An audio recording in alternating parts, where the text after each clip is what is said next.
Bihar police यूं तो अपनी हरकतों से अक्सर चर्चा में रहती है, कभी लापरवाही तो कभी कार्य के प्रति उदासीनता तो कभी आर्थिक अपराध इकाई की कार्रवाई के कारण।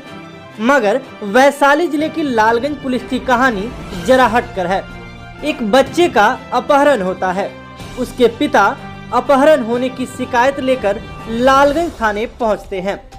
आवेदन अपहरण का देते हैं, मगर पुलिस उस आवेदन को बदलकर बच्चे की गुमशुदगी का आवेदन लिखवा लेती है।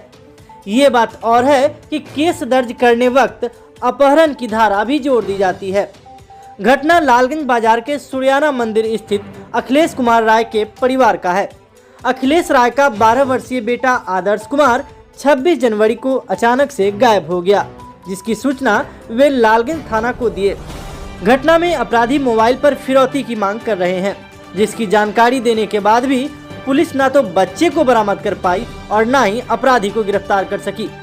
1 महीना बीत जाने के बाद भी बच्चे की बरामदगी के नाम पर पुलिस केवल खाक छानती नजर आ रही है, जिससे परिवार की चिंताएं बढ़ती जा रही है।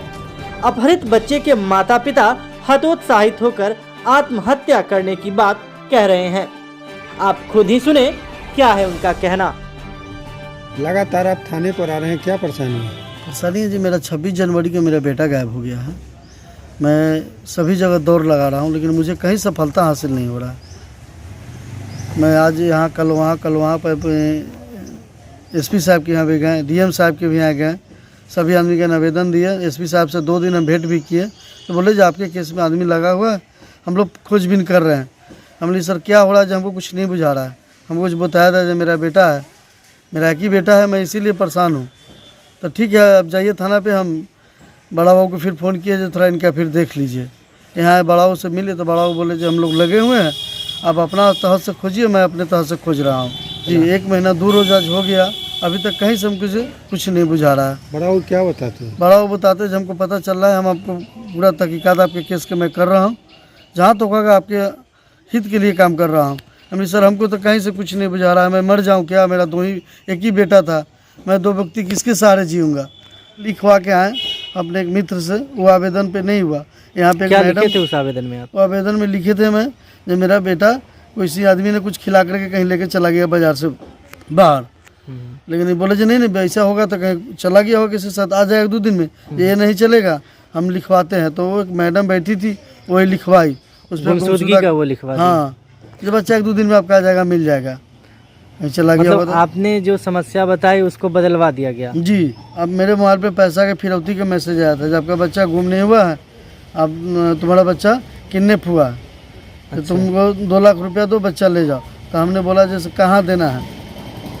फिर बाद में बोला जो हम बाद में बात करते हैं। फिर वो कल होकर के उसका फ़ोन नहीं लग रहा, तो फिर दूसरे नंबर से हम बरजोरी लगाए तो बात हुई। तो बोला पहले बोला जो नहीं हाँ ना हाँ कर करके हम उसको बोले जो हम गरीब आदमी हैं, हम इतना पैसा तो नहीं, कुछ कम कर दीजिए, हम अरेंज कर रहे हैं पैसा का। क्या कुछ धमकी वगैरह भी दिया था? उसके कल होकर के फिर फ़ोन आया एक दूसरे नंबर से, उसने बोला जो तुम आधा सुधर पे ना, रुक बेटी चुतरा हम बतावे लो। जो आपको पैसा का जो डिमांड आया था, वो आप आवेदन या शिकायत थाना पे किए थे? जी, हम थाना प्रभारी जी को दे दिए थे और एसपी साहब को भी दिए थे। तो क्या इस पर कार्रवाई क्या हुआ? वो लोग बोले जो हम आदमी को पकड़ करके जेल भेज दिए हैं। अब आप लोग जो करना है कीजिए। आज मेरा 1 महीना 2 दिन हो गया, अब हम जिंदा नहीं रहेंगे, इसलिए हम सब जगह दौड़ते दौड़ते थक गए हैं। अब हमको यह पुलिस परिषद में हम दोनों पति पत्नी आप दाह करेंगे यहाँ पे, और हम अब जीने का हमको इच्छा नहीं है। मेरे बच्चे को किडनैप हुआ, लेकिन ये लोग रिस्पॉन्स नहीं लिए।